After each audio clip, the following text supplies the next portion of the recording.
Welcome to the Bird Gang Nation Sports Media Show, repping the greatest team of all time. Let's go!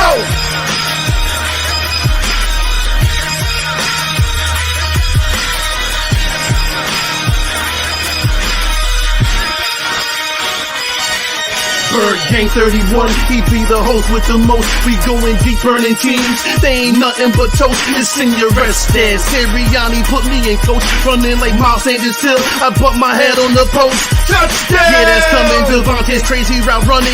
Jalen hurting them, throwing lasers to Rager, young gunning. Come on! On the D side, we ride, sack him with Fletcher, lay him out on the stretcher. No one can protect you. Watch Darius lay him, shutting down your routes. Come on! In my green John, eating Philly cheesesteaks. Put up your cups, wings up, if you can relate. Tailgating at the link like Gangsta Stride. To the Bird Gang Nation, that's worldwide.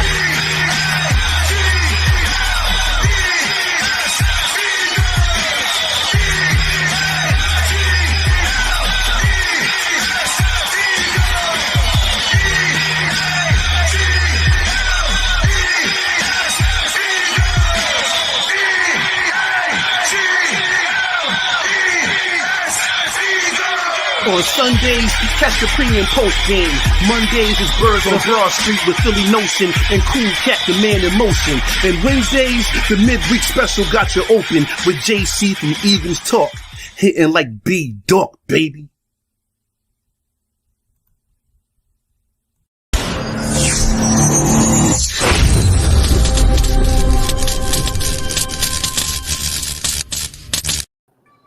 Welcome to another episode of Bird Gang Nation Sports Talk. I'm your host, Bird Gang 31. Today, Nation, we have a very special guest from RGR, Mr. Daniel Harms. How you doing today, my guy? I'm doing good, man. Nice of you to have me on for this. It's going to be a fun game, I think, actually. I'm actually looking forward to it a lot. Yeah, man, it's definitely going to be a battle. You know, both our teams starting out the season not as we like it to be, but you know, we shall see what happens this Sunday. Go ahead and let everybody know where you're from and where they can check you out at, my guy. It's actually funny. I actually currently live like an hour away from Arrowhead Stadium in Missouri, so that's actually pretty cool. You can find me on Twitter at InHarmsWay19. I do all of my content for the Chiefs on RGRFootball.com. You just put that in the URL, it'll take you right to the YouTube page. I also do fantasy content at Fantasy Football Astronauts. I got a lot of stuff going on. Nice. So give me a little breakdown of how you think the Chiefs have played so far the first 3 weeks. Well, this is a really two-sided coin for the Chiefs. Defensively, everything's gone wrong. The wheels have fallen off. Teams are just able to do whatever they want to. They can run, they can pass. They're bottom in the league in both running defense and passing defense. It's not going well right now. They have some injuries up front. Their best linebackers not playing.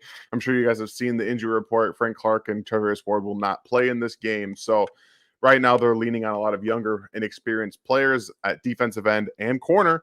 And it's a lot of things that can go wrong on defense, especially with a linebacking core that's not great. And I know that Jalen Hurts has had some struggles with clean pockets and throwing accurately, but his legs are going to be a huge part of this game. And to be honest with you, thinking about him running after our linebackers gives me the heebie-jeebies because they can't cover anybody. So it's that much has been an issue. But on the offensive side, I think that they've played really well, and they've had issues with turning the ball over in critical situations.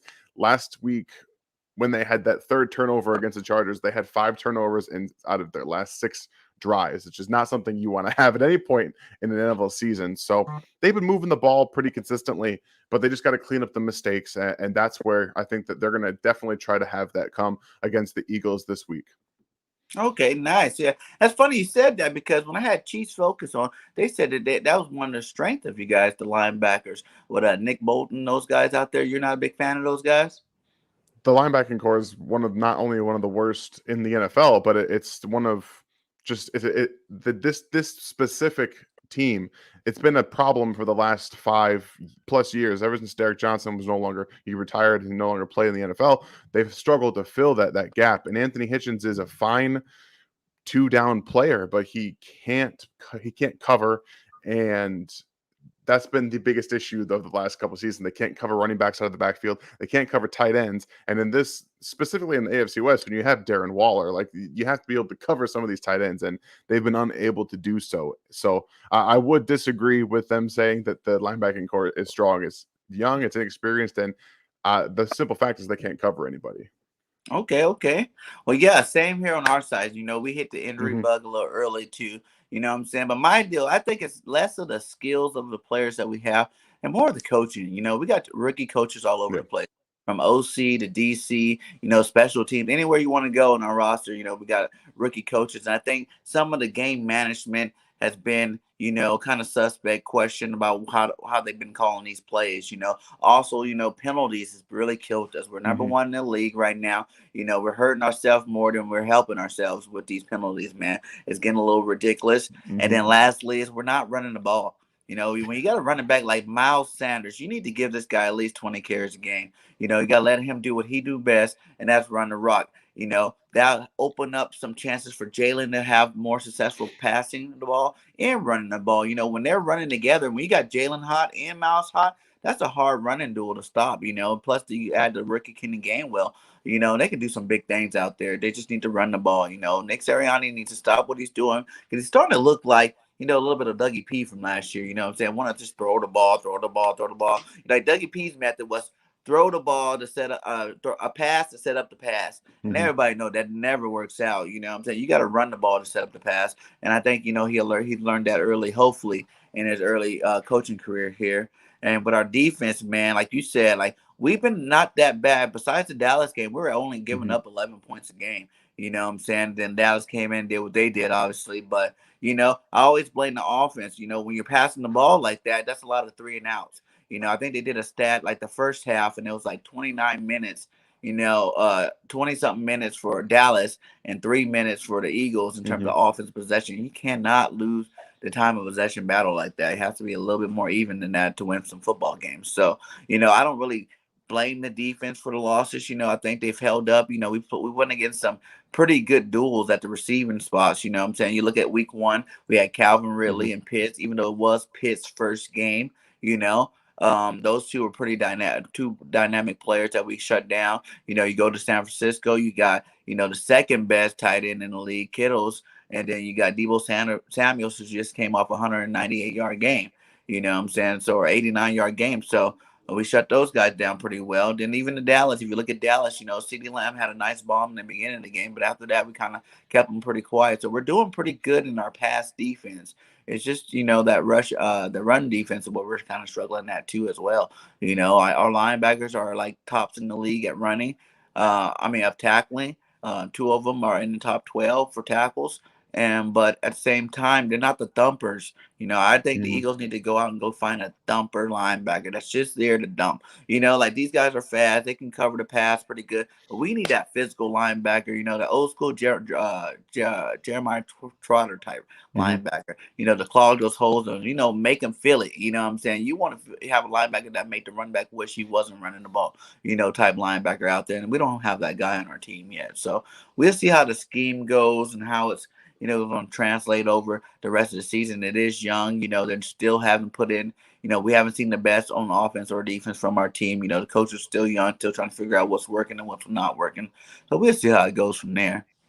There's definitely one thing you can get going this week of the run game because the Chiefs, like I said, the Chiefs defense has just been unable to stop the run. So I know that they've got some injuries up front on the offensive line, but the Baltimore Ravens did too, and they just came into town and just dismantled the running of the rush defense of the Chiefs. So it's definitely going to be something I'm looking at in this game, how the Chiefs end up combating a team that I think is going to end up trying to run the ball because they've seen teams be able to run the ball against the Chiefs, and they want to get back to that, I assume. Running it 3 times last week that wasn't Jalen Hurts taking off with it is not any way to really run a game. I know that some people would prefer to have more passes than runs, but if you're only running the ball 3 times, you can just sit back as a defense and say, okay, we're just going to sit back and let you throw it into coverage, which is exactly what Dallas did. And it was able to let, guys like Micah Parsons just tee off and do whatever he wanted to do. So that's the biggest area for me is going to be about the Chiefs defense, specifically the front 4 getting not just stops in the run game, but after the quarterback,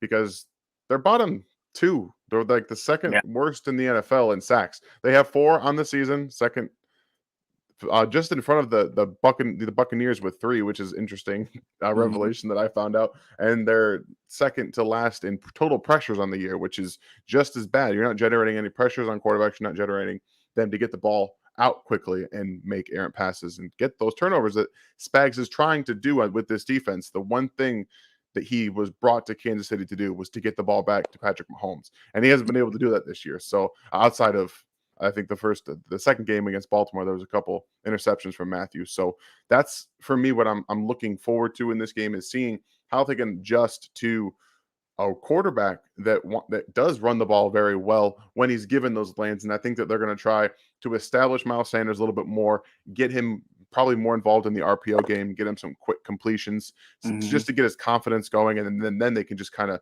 start going with whatever's working. Yeah, I agree, man. That's what they need to do. That's what we're hoping he does. Man, Yeah. they can run the ball, man. Like I'm telling you, I feel like I'm one of those fans that's like, hey, you cut out the penalties, you run the ball a little more. You're looking at a different record right now. You know what I'm saying? Like we could be a little bit higher than what we are right now. And like I said, like can't just keep the defense on the field and expect them to do it for a whole game. This is the NFL. There's a lot of good offenses out there. We play some good offenses, and like they're not gonna let you sit there and just keep giving them the ball back and not score no points. Mm-hmm. So. We got a question for you. You said, what are 3 Chiefs rookies that have impressed you the most so far this year? Well, the three that are actually playing, you got Nick Bolton, linebacker, who's he wasn't really slated to start this year. It looked for me like he was going to be more of a red shirt. You will get you in games where they're up a lot or they're down a lot, things like that. And he's come in, he's made some few plays. You can see that he's still working on understanding where the ball's going in terms of run defense, seeing it a little bit faster. As also getting pass coverage is not there yet because it's so detailed with where you have to be on the field in timing, and you still have to work with pass coverages. Excuse me, those play action passes and things like that. So he's still learning the game a lot. It's very evident that he has not totally grasped it, but he's being forced into a position to play, and he's a very good open field tackler. That's something that I think will be useful in this game against Jalen Hurts. You're probably going to see him in the open field a couple times. And then 2 guys on the offensive line, Trey Smith and Creed Humphrey, have been extremely good. Creed Humphrey, excuse me, has not given up a pressure this year at all at center, and just been a guy who I thought was, when they drafted him, he has a projection of being an all-pro. I think that could be in the next couple of years, and like maybe not even as long as I thought it was going to take him to get there. And Trey Smith, a guy who completely 180'd from his college tape, in my opinion, was he wasn't as great in his balance when he came out. He had some issues with establishing, his hands forward, his feet keeping him under him. He got to the Chiefs, and they seem to have worked all that stuff out, and he's playing extremely well. Obviously, he slipped to the 6th round of this past draft because of some blood clotting issues. They seem to have gotten all of that medical stuff taken aside, and he's established himself on this offensive line as a guy who can get movement in the run game, definitely finish off some blocks, and he's held up pretty well in the pass game. I know that there's going to be some defensive ends, specifically Joey Bosa last week, that took advantage of some of the inexperience, but it's perfect for him learning in this offense and getting into some of those pass rushers that he's going to have to face, 2 times a year in the AFC West. So it's a lot of good experience. These guys are playing up way better than I expected them to start the season. So those, specifically on the offensive line, those guys have been, bar none, the best rookies on this Chiefs team. Yeah, man, and Creed Humphrey was one of those centers I wanted to pick up later. Like I was hoping we got like Asante Samuels Jr. in the 2nd round. Don't get me wrong, I love Landon Dickerson. I think once he gets his feet under him and understand the game of the pro level, that he's definitely going to be a good offensive lineman in the league. But I wanted Asante Samuels Jr. and I figured we can get a center like Creed Humphrey later in the draft, but it didn't happen. But still, yeah, I understand. It is what it is, how he picks who he wants to pick. So how do you feel like those young guys can do against, like Creed, for instance, going against a veteran like Fletcher Cox, Javon Hargraves, who's playing out of his mind right now. And then, Hassan Rich played some good ball. You got Sweat and Barnett on one end. You got Kerrigan and Milton Williams, our rookie 3rd rounder, on the other end. How do you think that line's going to hold up against those guys? It's going to be interesting. They faced a lot of tough competition. The first game out of the gate, they played against the Cleveland Browns, who have one of the best front fours in the NFL. I think that they did some good things. Obviously, there's a lot of experience there that they gained going against Myles Garrett and Jadeveon Clowney. Like some guys you can move all around and really attack some of the deficiencies on the inside that have been an issue for the last couple of years, like in Kansas City. They seem to have solved a lot of the issues, and the communication up front has been really, really important. And that's something that Creed Humphrey brings to this offensive line that wasn't there in the past couple of years with Austin Reiter at center. He communicates better. He identifies blitzes better. He identifies stunts and twists way better than Austin Reiter did. So this is going to be interesting because Fletcher Cox is going to be a different animal than they've seen. There's obviously they play at practice against Chris Jones, so there's some level of comfort with an extremely good defensive tackle in them that can do things multiple with not just speed but power, speed to power, all of these different moves that he's going to have. I think that there's going to be some plays that you definitely see Cox win, but I think that they're going to do a good job of shifting the offensive line to help Creed and not make it so it's one-on-one. And because I'm not entirely sure how the Philadelphia Eagles want to attack this offense. You don't want to blitz Mahomes because he is extremely good at attacking the blitz and getting those touchdowns. So I would imagine you're going to see some blitzes, probably more stunts and twists to confuse guys like Trey Smith and some of because it's a brand new offensive line. So the chemistry up front is still getting some of its footing underneath it. Last week, the Chargers did a very good job of getting those stunts and twists down properly and confusing some of the guys up front. But I think that specifically when it comes to like Fletcher Cox, they're going to do a good job of shifting some protection, making sure that there's always a guard around with eyes on Cox specifically, so they don't end up one-on-one with Creed Humphrey. Because as much as I like Creed Humphrey, that's a position that I don't want to see him in.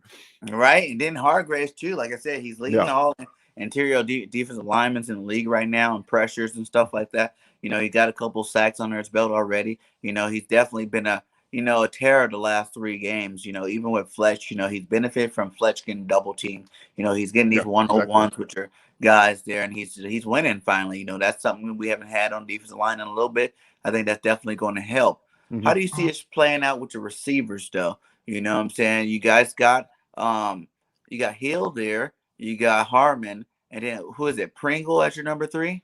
It's going to be a combination of Byron Pringle, Demarcus Robinson, and McCole Hardman. They're going to do a lot of different switching out with wide receivers because they just brought Josh Gordon in to the fold. He's not going to be activated probably for another couple of weeks, and I expect him to take over the number 2 role.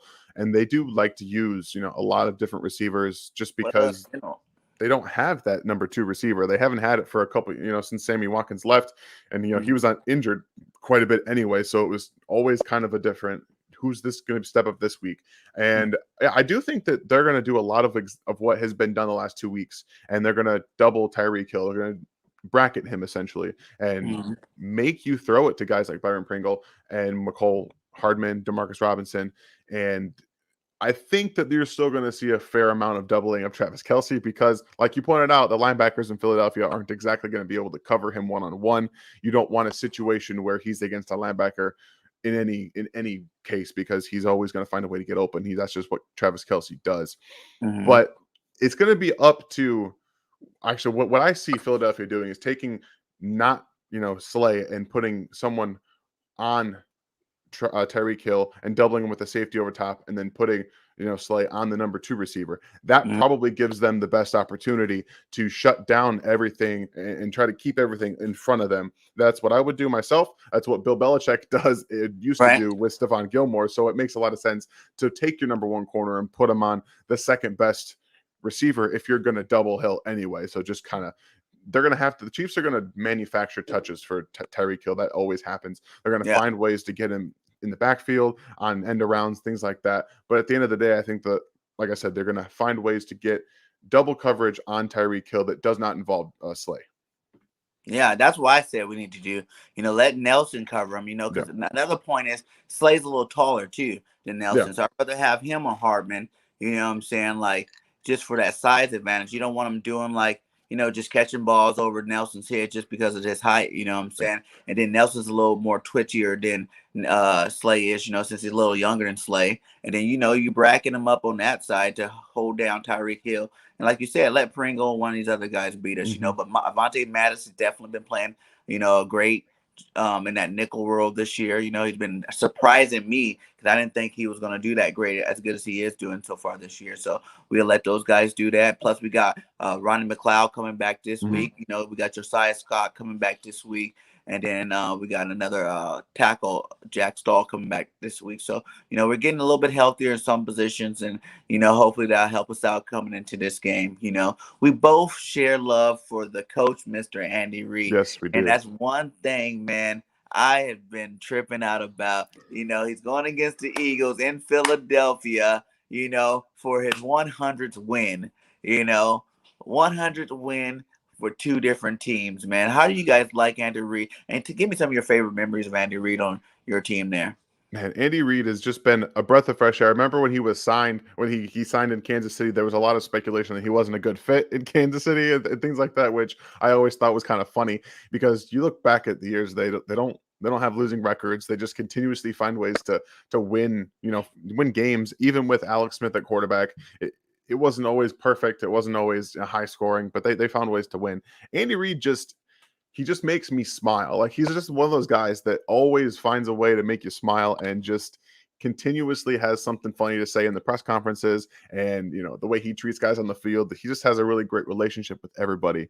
And I can't begin to describe how happy as a fan before I even started doing this, it was to see him come over. And I know that things didn't end the way he wanted them to in Philly, but there's clearly no love lost there. I think everyone loves Andy Reid in we Philly. all love him. We root for the Chiefs. All of them not playing us.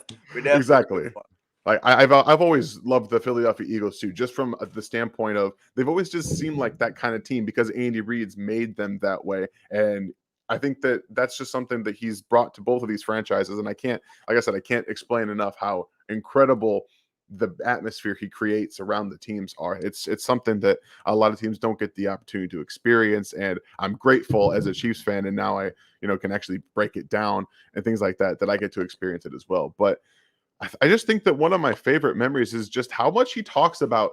It's just cheeseburgers. Like this man is completely comfortable with who he is, what he does, and they just won the Super Bowl, and he's talking about going to get a cheeseburger. Like, that's the kind of refreshing, just kind of guy he is, and it never fails to make me smile and just make me happy about just the kind of guy that he is. And you really could see him just legitimately sitting down and having a conversation with anybody because that's just kind of who he is. So, I mean, I could talk a lot about Andy Reid, but at the end of the day, I'm just glad that he's healthy.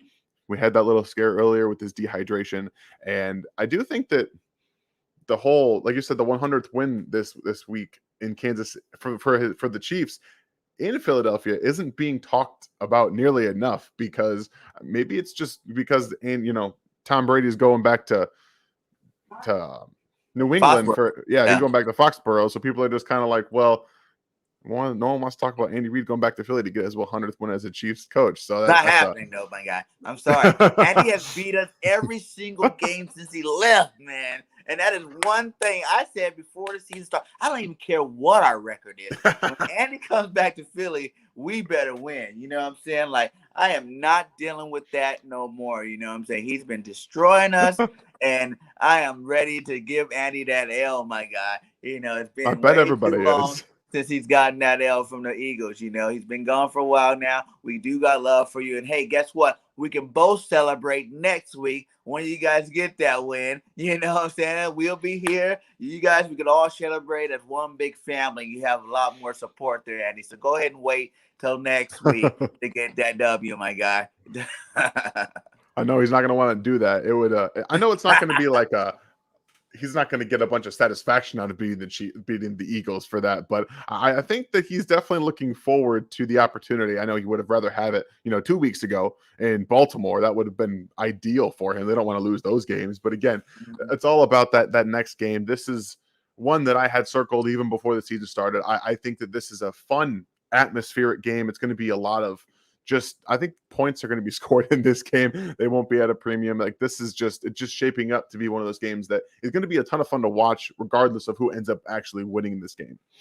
Yeah, man. So give me your three, key things it's going to take for you guys to win this game that you feel about. And shout out to the 15 in the chat. Please hit that like and subscribe to both of our channels. He is Daniel Harms from RGR Football Chiefs, content creator there. His link is definitely inside the chat, so make sure you go subscribe him up. And if you haven't subscribed to the nation, you know what to do. Hit that like and subscribe, my guy, because we definitely pumping out good content for us Eagles, baby. Go ahead. So for the Chiefs to win this game, they just have to clean up the offensive issues, like just the mistakes. Their offensive has been moving the ball up and down the field on every team they've played, and inopportune turnovers have cost them the game. Because if you look back at the Chargers game, if they don't turn the ball over in 4 different times, that game's they just boat raced the Chargers out of the stadium because they had 2 defensive stops early in the game. If the offense just would have went down and scored instead of having the interception and then the fumbles, then they would have just been out in front the whole game. I don't think the Chargers would have been able to actually do what they did. It would have been much easier for Spags to call the defense and get some of the turnovers that he's so accustomed to getting. And that for me, that's just the first thing, is just cleaning up the little turnovers and the issues. That's one thing that's going to be the biggest focus on their part. And the only other things that I'm going to talk about is the defense, because the issues have been so many. Because I'm going to tell you right now, Devontae Smith scares me.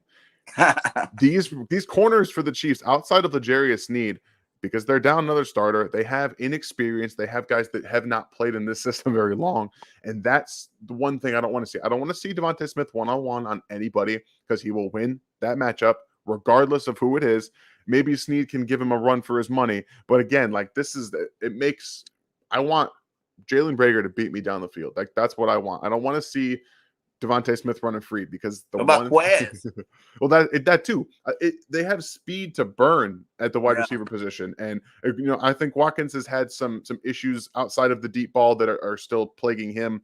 I think that you're going to probably see 1 or 2 completions on those deep balls with Watkins, just because I don't think this defensive communication issues are going away right this week. But Reagor and Watkins, both outside of the deep ball issues and some of the short passing routes where you can get him in space, have had some issues. But like I said, Smith is the guy that has the whole tree. He's going to be able to do whatever he has to get open. And that's one thing that scares me more than even the deep balls, is just having him get open and targets, man. They got to find a way to slow down Devontae Smith, whether that's going to be safety help over the top and putting your best corner on him all game. I'm not sure if Steve Spagnuolo wants to put L'Jarius Sneed on him all game. I probably would myself, but that's just me. And then you say you're think they're going to double team him? No, just have like some shaded safety help over tops, like two high safety, but have one a little bit closer to Smith's side, just to give them a little bit help if needed, because the corners on the outside and DeAndre Baker and Mike Hughes in one-on-one situations are not exactly the guys you want to see out there. They got toasted by Keenan Allen and Mike Williams last week multiple times. I watched that game. I think it was more just the height differential. Oh, it wasn't just that. It was they were getting were just catching balls like this, Yeah. That was that too. But again, like, they were running corner. They were just running slant routes off them. Like, they were doing everything they wanted to. And then that sluggo from Mike Williams to get wide open in the end zone was just, it gives me nightmares. And then, the last thing for me is the pass rush. We talked about it earlier. The pass rush has been awful for the Chiefs all season. This is week 4. They're down still Frank Clark. Chris Jones is probably still going to play more on the edge this week. He has to get going. Like, this is a guy who, before the season, I thought he could be defensive player of the year, because I thought he would be multiple positions guy, be an all pro, at least one of them, have the sack numbers, and then they're not getting there. So I need to see Chris Jones show up to play this week and get to Jalen Hurts. It's not going to be easy because the guy is slippery. That's just a fact. So they're going to have to do a good job of containing him on the outside and then getting him with that Chris Jones pressure from the inside. You have to stop him on early downs. That's when you can move Chris Jones back to the inside where he does his damage and actually get after Jalen Hurts. But that's, like I said, for me, those are the 3 keys. You got to stop the turnovers. You have to do something on the back end against the speed of this Eagles, the Eagles wide receivers. Find a way to get your corners in better positions and then get the pass rush going. Yeah, my 3 keys is we got to, get that pressure with our front 4 on Mahomes. You know what I'm saying? We got to take advantage of these young offensive linemen, because we got some veterans on our defensive line. You know what I'm saying? Like, these are some good players, Pro Bowl players, and Cox and Hargraves, and even Kerrigan, even though he's a little long tooth in it, what I'm Mhm. saying, in his years. But these guys definitely need to get to the quarterback. We need to get to him with those front four, get that pressure on them. You know what I'm saying? I know Mahomes does a pretty good job under pressure, but if we don't have to send an extra man to do Exactly. it, what I'm saying, I think we can keep it pretty good in coverage there, bracketing Tyreek, like I said, like we said, bracketing him up. And I think, Slay should be able to go one-on-one with Hardman pretty well there. How's your running game going so far? The first couple games when I watched it, and the offensive line still had some issues getting that last block. A lot of these runs for Clyde were just one block away from going 10, 15 yards.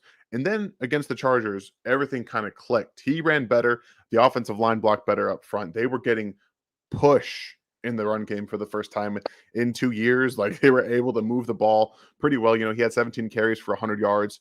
And the thing for Clyde is that he does need a little bit more push up front that allows him to read the linebackers. The one thing that he does better than a lot of running backs in the NFL is manipulate linebackers. And Mm-hmm. unfortunately for the Eagles, I know they're not the best in that department at the linebacker position. So if you see Clyde start running open free and some of these holes get pushed, he's going to manipulate these linebackers and open up more holes for himself. That's just something I need to see more of from the offensive line, because Clyde is one of my guys. Like, I loved him in the draft last 2 years ago, and he was really doing well last year until the offensive line just took injuries. They were unable to get push, and he's fallen into this rut of Chiefs fans just don't want him. They want to cut him, and a lot of the issues stemmed from the offensive line and not so much his skill set. So the last week they went back to running the ball more inside, getting more push, and letting him do what he does best, which is manipulate linebackers,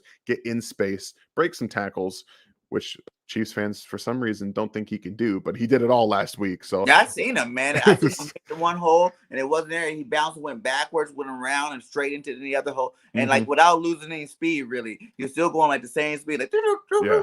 and he was out of there. Yeah, I liked Hilaire coming out of the draft. I think he's a pretty good running back over there with the Chiefs. I don't think last year you guys probably gave him enough carries. You guys could have Mhm, gave him a couple more carries last year. I know he had a couple of fumbles so far this year, yeah. but, what I'm saying, he's still a young player. You're going to get those sometime when you're running the ball loosely. So, yeah, I'm not worried about it. Rich said the Chiefs are getting a new stadium, or at least a new big screen, football shaped screen at the top of the stadium. I Is haven't that heard anything about them getting a new stadium or anything like that, but that would be. I honestly, I like Arrowhead the way that it is. I know that they've had some updates and things like that, but I'm going to be at the Bills game on next Sunday, and I love going to Arrowhead Stadium. It's one of the best atmospheres, and they've tried to change some things recently, but I don't think they're going to be getting a new stadium anytime soon. Yeah. Well, we shall see. Another thing I think we need to do is, like I said, run the ball. Because the best way to stop Patty Mahomes is keeping him off the field. You know what I'm saying? The longer we can keep that time possession, the less Patrick Mahomes is on the field, the better shot we have of winning the game, straight up. We just got to do that. It's better, like you said, they are, really bad in the run department on defense. And I think that should help our offensive coordinator be able to call some run plays, scheme some stuff up, get the 3 yards in a cloud of dust, you know what I'm saying? 4 yards here, 5 yards there. Jalen Hurts going to run some himself to get a couple first downs by himself. But if we can keep them off the field as much as possible, I think that'll be more satisfying for our team. You better hope they score touchdowns every drive then, if he's going to run the ball a lot, because I know Patrick's going to score touchdowns. Yeah. And if you're selling for field goals, that's just the one thing that running the ball doesn't do for a lot of these teams. They think that they run more. Like, if you have Lamar Jackson, run the ball. I get it. Just run the ball, because that's a different offense.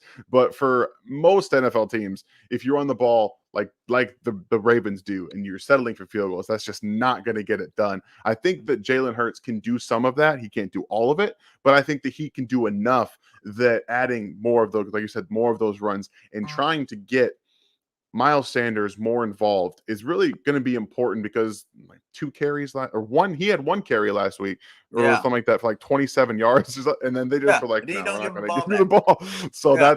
that's an interesting dynamic. I know that they were behind and things didn't work out, but But we were never really that far it behind where I wasn't, felt like, there was like 14-0 at one point, and they just were like, yeah, we're going to stop. yeah, We're we're going just to stop stop running the running the ball. ball. So Yeah. I That do was think that it's going to happen.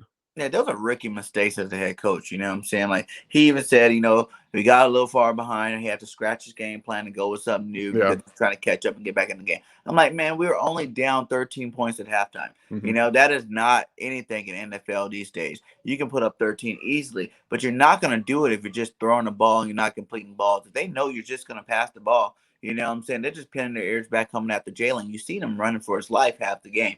You know what I'm saying? Like just running, nothing open. You know what I'm saying? You got to put that fear, at least give them a little notion that you are going to run the ball and stay consistent with it.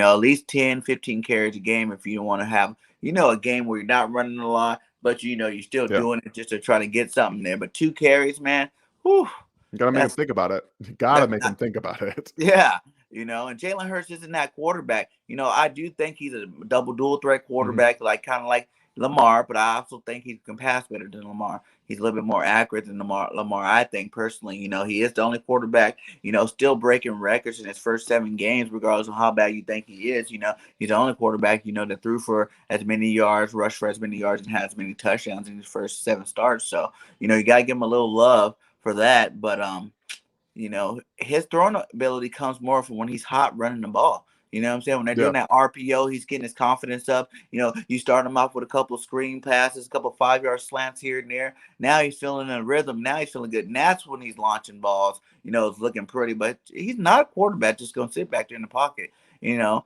throw the ball. Like that's not his style. He's never really been that quarterback, Yeah. No. So it's like I don't know why they're trying to expect him to do it, here with this team. If that was the case, you should have just kept Carson, and just if you wanted to throw a ball 60 times a game, you should have just kept Carson and let Jalen walk or something like that and let him keep throwing the ball 60, 70 times a game because he's a better thrower than Jalen, for one. And for two, it's just like that's just not his style. You know what I'm saying? Jalen needs to run the ball. He's a strong quarterback. You see him break tackles. You see him, make moves in the backfield. And he also is a smart quarterback where he knows when to slide. So it's like you gotta let him play to what got him to the NFL and then go from there. Yeah, the play action game is going to be important for him too. I know he's one of the. It's funny because he's one of the least accurate quarterbacks from inside the pocket. Like you got that's one thing that I think might work to the advantage of the Chiefs. If they don't get any pass rush, then maybe they could just force him to stay in the pocket and be a little bit less inaccurate. So a little inaccurate, which is but I do think that he's got some upside. I was one of the guys that thought he would be a starting quarterback in the NFL. I did like his upside, specifically just if you let him, like you said, do what he does best. Get him on some bootlegs. First, you got to Mm-hmm. build his confidence and get those Mm-hmm. short passes completed first. Get the run game at least. I won't say like established because it's different for everybody. And if you just make teams at least appreciate and respect that Miles Sanders is going to get the ball, then you can have those play action passes. You can have those bootlegs that allow him to use his athleticism and get into open space. And that's where he's, like you said, where he's going to be his best. He's not Mm-hmm. going to be you're not going to be a Peyton Manning. Peyton Manning could Yeah. just step back in the pocket and just do whatever he wanted to. Jalen Hurts is not going to be that. And if Nick Sirianni is trying to take this square peg and put him in a round hole, this is what's going to happen. He's going to continue to look like this, where he's almost floundering a little bit and frustrated because he can't do what he's being, he can't execute what he's being asked to do because it's not what he's good at. And Yeah. you got to find a way to utilize his skill set. And I like Jalen Hurts. I think he can be a good quarterback in the NFL. But if, like I said, if you're just going to make him be drop back and pass and let the Dallas Cowboys defense shut him down because that's not what he's best at, then Mm-hmm. you should probably be fired. I'll Yeah, just say it exactly. That's now. why WP got fired. Yeah. Just passing the ball all the time. You gotta let these guys let Miles run. Let Jalen run some balls. You know what I'm saying? Like Jalen could do it. You know what I'm saying? Look at Lamar Jackson. He won MVP from running the ball. He didn't really throw that much. He didn't throw to receivers at least. He threw it his tight end and running backs the whole Mhm. time, and he ran the ball. If Jalen Hurts get over 1,000 yards rushing, that's fine with me. As long as we're winning games doing it. And I'm pretty sure Yeah, no, that's I how the understand. Ravens played over there in Baltimore. So let him do what he does best. Richie says Hartman and Pringle, the 2 receivers, are coming up on free agency. Do you think that's going to deplete the Chiefs roster? I think that the Chiefs, one, if Josh Gordon keeps his nose clean, keeps everything out, like he stays, I think he's going to be on this roster for a few years because he's 30 years old. I think he wants to stay in Kansas City for a while. So if they can make that work, I think he's going to stay. Hardman still has one more year in his contract, so he will be in Kansas City next year. Demarcus Robinson, Byron Pringle are the guys that will no longer be there, in my opinion. And I do think that the Chiefs are going to draft a wide receiver highly next year. That's my own personal opinion. I've also had that opinion the last 2 years. So we're kind of just floundering at this point at wide receiver. But that's the reason that they brought in Josh Gordon, because their number 2 wide receiver position, it's just not good enough. Hardman is a slot and, manufactured touch kind of guy. I don't see him being like a true number 2. He doesn't have the frame to put on more weight like Tyreek Hill does. He doesn't have the necessary quick twitch in his ability like Tyreek does to get open on some of these short routes. And he hasn't developed that. And that's whether that's him not working hard enough or it just his body physically doesn't have that. That's going to be probably up to his next team to figure out. I don't think he's going to be a Chief after his rookie contract is over. That's just how it looks for me at this point, because I don't see enough positive progression from his route running ability and from his ability to create natural separation, not due to his downfield prowess. So yeah, I think that they're going to take a wide receiver in the draft early. I think first, second round is what we're looking at right now. And I do think Josh Gordon, like I said, if he works out, I think he's going to be in Kansas City for a few more years. And what do you think? That's what my next question was going to be. What is your impression of Josh Gordon? Because you've seen how he's trying to come back but not really make it, come back, not really make it. His head don't seem to be completely in football. Are you one of them fans that are just hyped up, remembering what the good Josh Gordon can bring to your football team? Or are you kind of still on the fence? You want to see him prove it first? I'm both, because I'm always someone that looks at some of the upside that a player has. Josh Gordon has a lot of physical ability. There's not much tread on the tires over the last few years. We've seen him in the spurts that he's come back, be successful, and have some good plays here and there, with the Seahawks and the Patriots a little bit. So I see it from that standpoint, but I also know that there's a ton of evidence that suggests that he doesn't stay long term. And until that's disproven, I will never get my hopes too high for anybody. I do believe, and I said this on the radio yesterday, if there's the air quotes, if he stays with Kansas City all season, keeps his nose clean, and defenses continue to do what they're doing with Tyreek Hill and Travis Kelce, that he could have 1,000 yards receiving. Because he's going to have, if they keep just saying everybody else can beat us, then Josh Gordon's going to have one-on-one matchups all day. And that's just, you can just throw it to him and you can make him have those plays and let him use his yak ability, which I think has been shadowed a little bit over the course of the last, 4 or 5 years. And I think he still has some of that. So I truly believe that if all those things come to fruition, that he could be a 1,000-yard receiver. But again, that would force teams to only double Tyreek and Kelce and just kind of ignore Josh Gordon, even though he's continuously going off. So I don't think that would happen, but it was just if this all goes this way. Yeah, man. Josh was good, man. So is he playing? He's playing this week for No, sure? I don't think he's going to play until at least after the Buffalo game. He's still on the practice squad right now. Okay. Daniel has another question for you. He said, what 2021 Chiefs record does he predict? And then is there any trade rumors involving the Chiefs that he might think might come true? All right, so I'll answer the second question first, because I know I haven't seen anything about trade rumors. In-season trades don't necessarily for me, from what I've seen from Brett Veach over the last few years, in-season trades, especially big ones, aren't things that he does very often. He typically, earlier in the season, he tries to take an extra offensive lineman or an extra guy that they have and trade him for like an undrafted free agent that they like, things like that. But I haven't seen anything about in-season trades, right, especially this season, that he's looking to execute. And the record, before the season, I thought they were going to have at least 4 losses, because I think that coming off a 14-2 season, always there's natural regression with that. There's a lot of close games that they won. I do think naturally those tend to go the opposite direction. They've got 2 losses right now, and 15-2 is not going to happen, in my opinion. I don't see them rattling off the rest of the wins. But I do still believe that 12-5 is very reasonable. It's probably the expectation at this point. Possibly even 13-3. So, or what is it? 13-4 now. 13-4 is a general thing that they can reach. So that's probably where I would land right now. He's like, slow start, but it's about to light up. It's about to light up. Always about to light up, man. We got another one for you. He said, Eric Bieniemy, he's the Chiefs head coach in waiting. If NFL teams continue to pass him over, I think that he'll stay here. But I also think he could go just as well to the college level. He's got a lot of interest down there, and I know that he wants to coach in the NFL. I think he deserves to coach in the NFL, but something's going on with NFL. I think mostly the media has drummed up this not being able to interview well thing going on, and Mhm. it's hurt his chances the last couple of years. Also, he refused. Essentially, he did not want the Texans job, which I totally understand. I wouldn't want the Texans job either.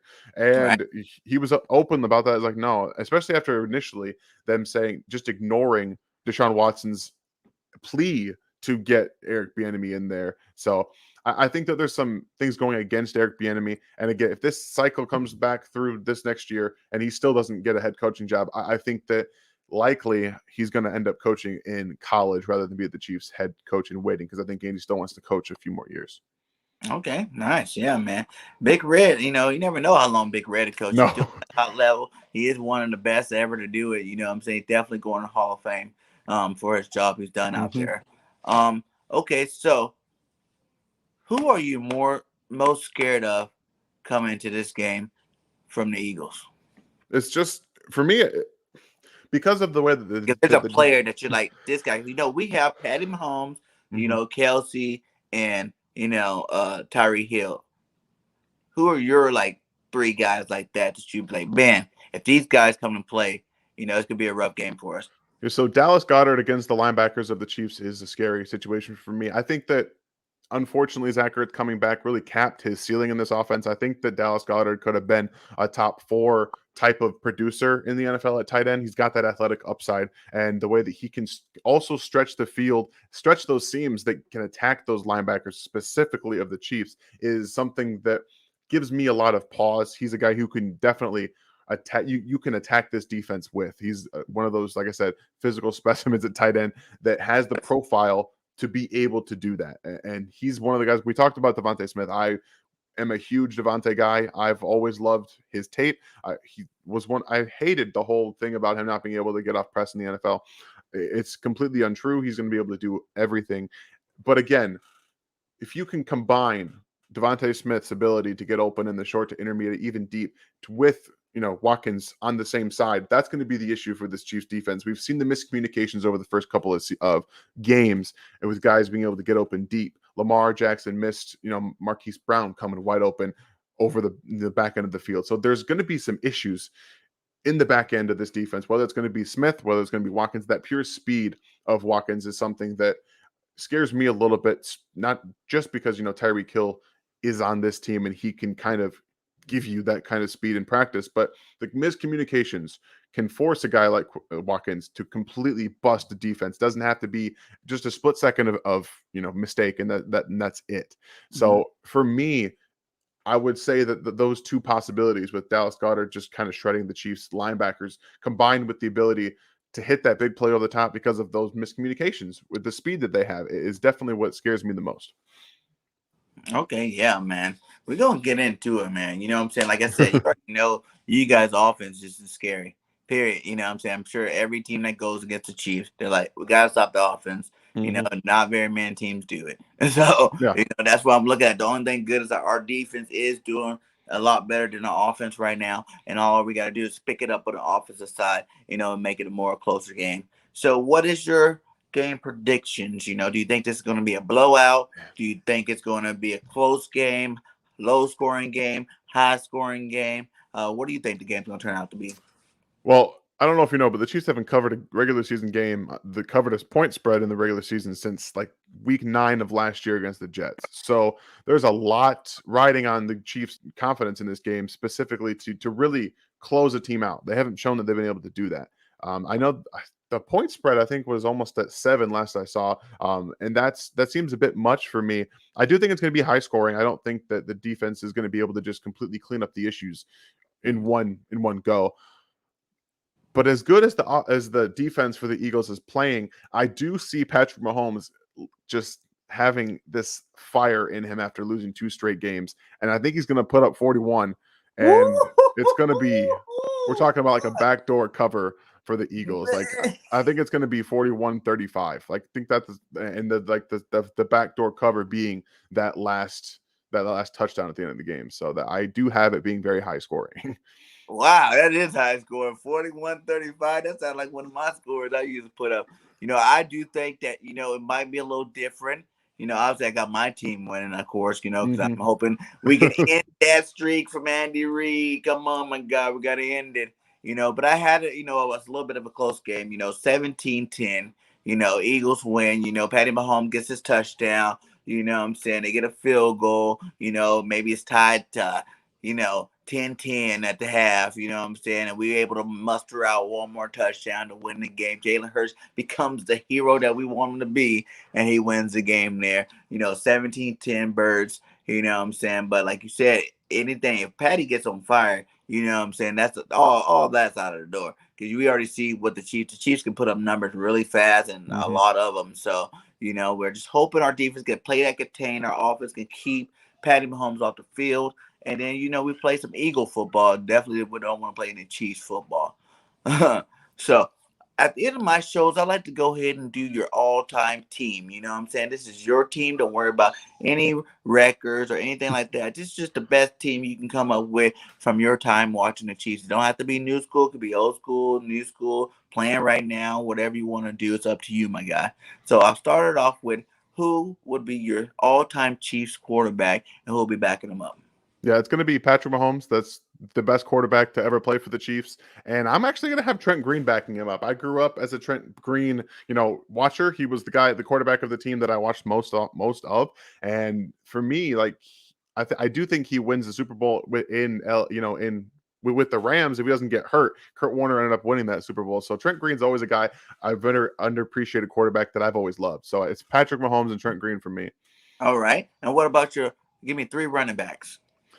Man, I grew up with the era of running backs that I love watching. You got number one is going to be Jamal Charles, the best running back I think ever to play for the Chiefs.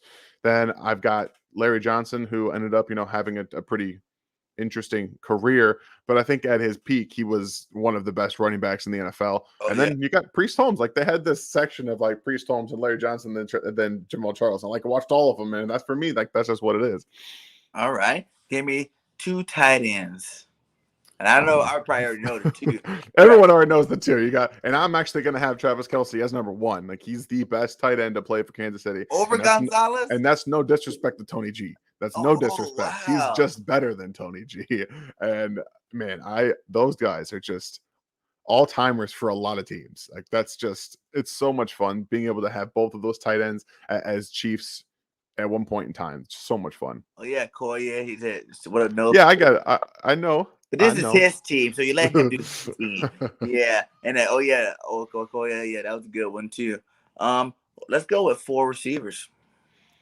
Oh man, I think that we're gonna start off with Tyreek Hill. I think that's pretty obvious. If you guys are sensing a theme here, that the offense for the Chiefs hasn't been as great in the seasons past as it is right now. So you have that. I think at his peak, Dwayne Bowe is just a guy for me that I've always Oh loved. no. I love Dwayne Bowe. Like that's just something. Dante Hall, I know he was more of a returner, but the Mhm. guy just was electric with the ball in his hands, and that just it always does something for me just watching him with the ball.